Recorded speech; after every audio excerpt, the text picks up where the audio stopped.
Hello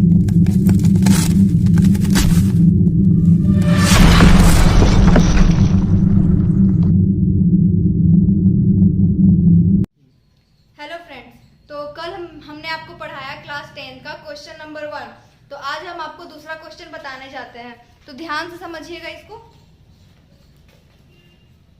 हाँ, तो दूसरा क्वेश्चन हमारा ये है, दर्शाइए कि कोई भी धनात्मक विषम पूर्णांक 6q+1 या 6q+3 या 6q+5 के रूप में, जहाँ q कोई पूर्णांक है। ठीक है, यहाँ पे बोल रहा है कि दर्शाइए कि कोई भी धनात्मक विषम पूर्णांक जो कि है 6q+1 या 6q+3 या 6q+5 के रूप का होता है, उसको q से पूर्णांक में दर्शाना है, जहाँ पे q कोई पूर्णांक है। तो माना कि यहाँ पे अब हम लोग हल करते हैं। 2 नंबर है क्वेश्चन हमारा।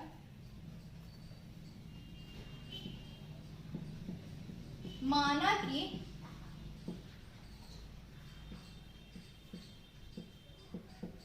विषम पूर्णांक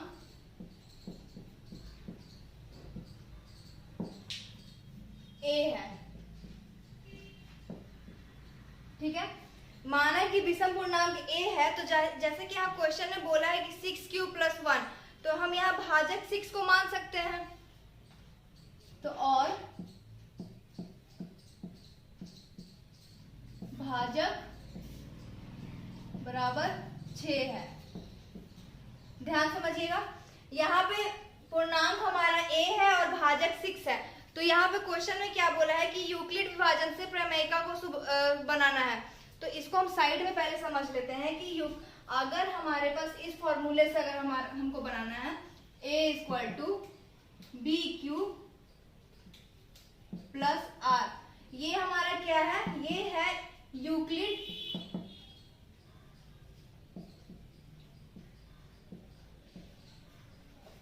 विभाजन प्रमेयिका। तो यूक्लिड विभाजन प्रमेयिका का ये फॉर्मूला है कि यही फॉर्मूला पे हम लोग को बनाना है a = bq + r। तो इसको हम यहाँ पे आराम से यहाँ समझते हैं कि यहाँ पे क्या करेंगे, अगर हम लोग 6 को a से डिवाइड करते हैं, तो अगर 6 को a से डिवाइड करेंगे तो हमारा भागफल क्या आएगा, q आएगा, और शेषफल क्या आएगा, r आएगा। तो ये हम लोग को पता है कि ये हमारा क्या है, b है। ये तो a हमको पता है भाज्य है, ये हो गया भागफल और ये हो गया शेषफल। तो अगर ये हम लोग इसको सॉल्व करते हैं, तो अगर जब भी r तो r जो है हमेशा इससे तो छोटा ही आएगा, है कि नहीं। अगर r जो है 6 से छोटा आएगा तो संभव क्या क्या है, क्या क्या आ सकता है, r का वैल्यू आ सकता है हमारा यहाँ पे 0, 1, 2, 3, 4 and 5। ठीक है, तो 5 तक इसलिए लिखेंगे क्योंकि अगर 6 लिखते तो वहां कट जाता, तो इसीलिए इसका संभव मान क्या हो सकता है, 0, 1, 2, 3 और 4, 5।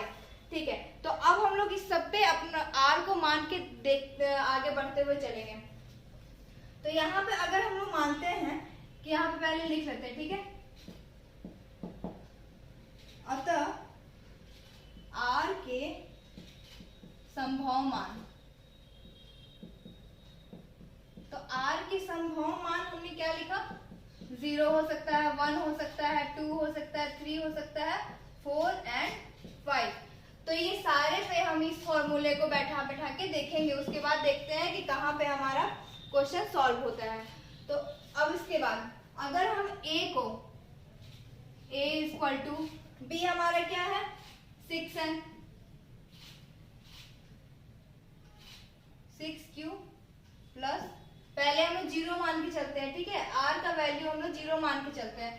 तो a = 6q, हमारा भाज्य 6 था इसीलिए 6, q है, प्लस 0 को r माने हैं इसीलिए 0। ठीक है, अब इस पे फिर से दोबारा ये पांचों के साथ लेते जाना है। ठीक है, 6q फिर से प्लस 1 मान के चलते हैं, फिर यहाँ पे फिर a = 6q + 2, यहाँ से हटाना पड़ेगा ताकि आपको समझ में आ सके।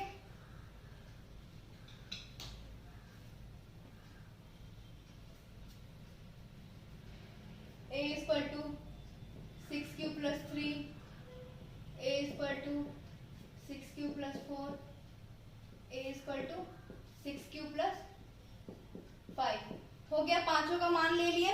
अब ये दिखाना है कि सम कौन कौन सा है और विषम कौन कौन सा है।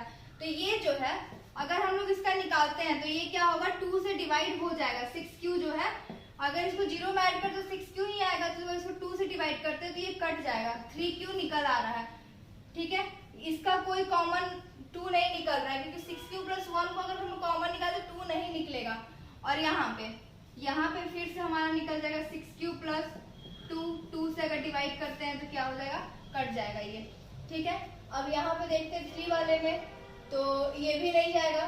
ठीक है, नहीं जा रहा है, ये भी कट जाता है, 6q प्लस 4 2 से कट गया। ठीक है, तो अब जो हमारा कट रहा है वो क्या कहलाएगा, सम कहलाएगा। तो अगर ये 0 वाला कट गया, ठीक है, ध्यान से इसको देखिएगा, ये हमारा क्या हो गया, सम हो गया। और ये 6q प्लस जो 1 है ये नहीं कटा तो ये हमारा विषम कहलाएगा। 6q प्लस 2 भी कट गया, सम। यहाँ पे 6q प्लस 3 जो है ये नहीं कटा, विषम कहलाएगा। फिर ये 6q प्लस 4 भी कट गया, सम। 6q प्लस 5 जो है नहीं कटा तो ये भी क्या कहलाएगा, हमारा विषम कहलाएगा। तो अब हम इसको लिखेंगे कैसे, यहां से मिटा के लिखते हैं।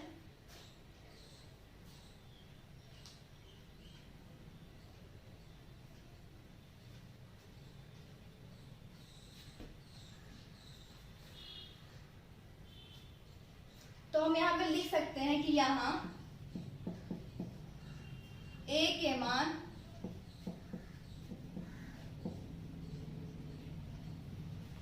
6q या 6q प्लस 2 या 6q प्लस 4 में 2 जो है एक गुणनखंड है। गुणनखंड है क्योंकि यहाँ पे ध्यान देने वाला बात ये था कि 6q में भी 2 से ये कटा था, 6q प्लस 2 भी 2 से कट गया था और 6q प्लस 4 जो है 2 से कट गया था। इसीलिए यहाँ पे लिख रहे हैं कि यहाँ a का जो मान है 6q या 6q प्लस 2 या 6q प्लस r जो है 2 का एक गुणनखंड है। जबकि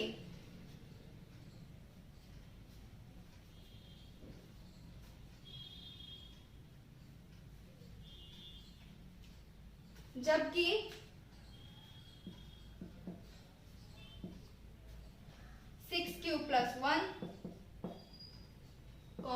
6q plus 3 6q plus 5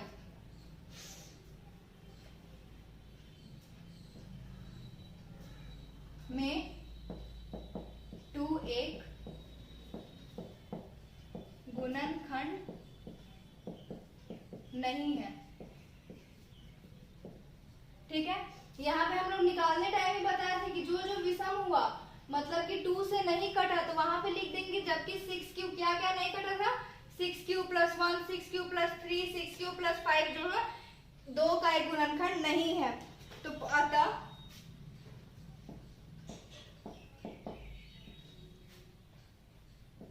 six Q plus 1 6q plus 3 6q plus 5 एक विषम पूर्णांक है। तो हमारा आंसर आ गया। तो दोस्तों अगर आपको ये हमारा क्वेश्चन समझ में आया होगा, वीडियो पसंद आया होगा तो आप इसे लाइक करें और अगर आप चैनल पर नए हैं तो इसे सब्सक्राइब भी करें। Thank you.